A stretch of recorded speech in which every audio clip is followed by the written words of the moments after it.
Carpe Sus when hunting up in North Texas. The fields are still wet. They're actually saturated, but it's not raining tonight, so I'm back out. We've got clouds, and we've got a nearly full strawberry moon. Just a few minutes after that photo was taken. Alright, watching a coyote. About 440 yards. We'll wait to see if he comes in. Got a lot of cattle to deal with. Now, my old hunting buddy Dave Krebs had this theory that if you'll get a herd of cattle long enough, hogs will appear. I've been looking at this group of cattle for a couple hours and have not seen this hog, and yet there it is. Holy cow. So while I make my stock, let me tell you about the gear I'm using. I'm going to be getting video on my rifle from my Super Yoder LRF from Bearing Optics. My rifle is going to be a Lone Star Armory TX15 multi-purpose carbine enhanced. And I'm going to be shooting some Sierra Tip Game King bullets loaded by Druid Hill Armory into Starline brass. And the video that you're seeing right now comes from my infrared finder that I got from Tech Savvy Optics, and it's mounted on top of the truck. Here I've stopped just to size up the situation. Obviously I'm not going to be shooting from here because of the cattle in the background. Fortunately the weather isn't going to be a problem. The wind is blowing from left to right, so I'm safe on that account. But I'm going to continue moving off in this direction because there's an opening off to the left where there aren't any cattle, and so I can shoot that direction safely. But fortunately the hog and the coyote are moving off to the right and move into an area where I do have a clear field of fire. That is a killdeer that you see and hear go flying by. Get my hearing protection on. Alright, getting situated. Hog's at 169 yards. And it goes immediately down. I scan over looking for the coyote. Don't see it immediately. Go back, check on the hog. It's kicking some as expected.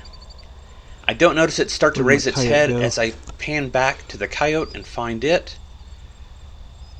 But it's too far away. I'm not going to take that shot. Holy cow, that's him running. Yep, that's the hog. The second shot connected, but it actually clipped the ear of the hog, so it wasn't really effective. There he goes. Come on. But the hog is bleeding out from the first shot.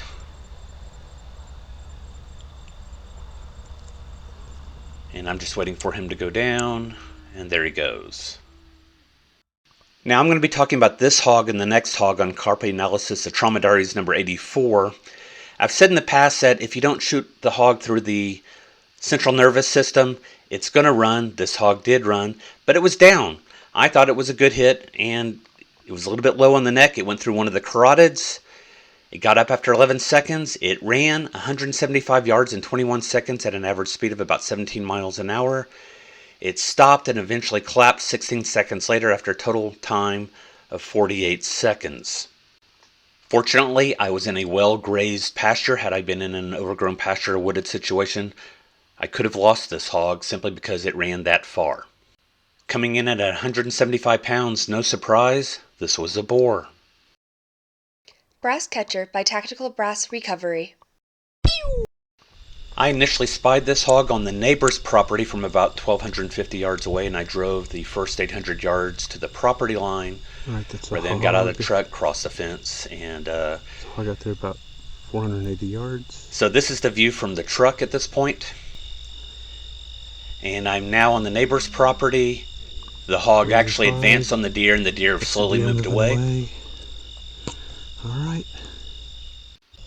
Here I am a couple hundred yards into the stalk. The deer are gone. The hog's in a low spot, it looks like. Wind isn't a problem. He's in a low spot.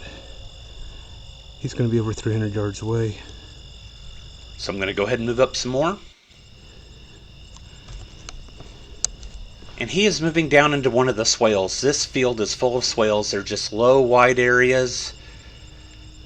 And the hog seemingly disappears. I've already walked through a couple of these swales at this point. I need to get closer. And he's still in that swale. He's in defilade. I can just see the top of him. I'm close enough to shoot at this point, obviously. I can either wait for him to come out or I can advance further. I'm going to go ahead and advance. I've moved up some more, have a slightly better view,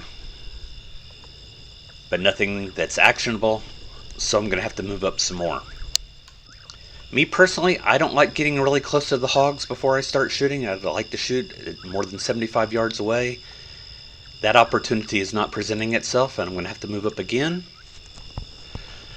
The laser rangefinder is telling me that he's inside 40 yards. In reality, it's at about 55 yards according to GPS. The laser rangefinder is reading the grass. All right, here we go. Nice shot to the shoulder, and that hog is down. Another 170-pound boar. Moving on to the next property, I'm in the barnyard area of the property where the landowner is okay with me shooting through fences if I think I have a good chance of hitting the hog. And that hog is going to be in the next field. Now I've moved up to the gate entering in the first field. The hog's at 240 yards, and that hog is definitely in the next field behind a fence, so I'm going to move up.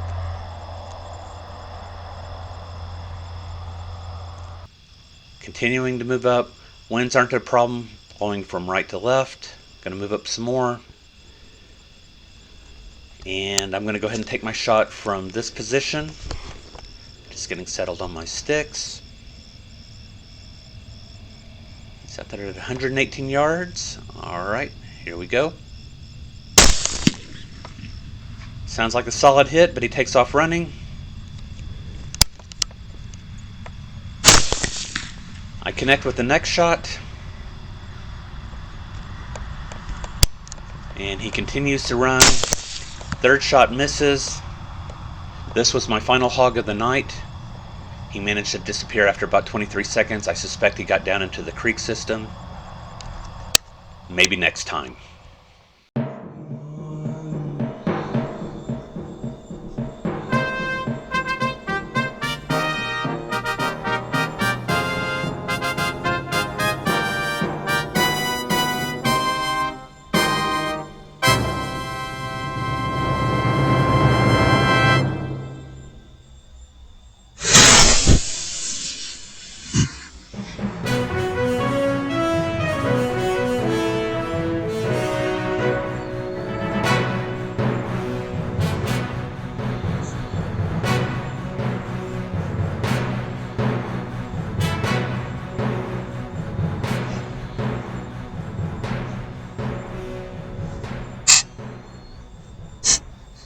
Carpe sus, my friends.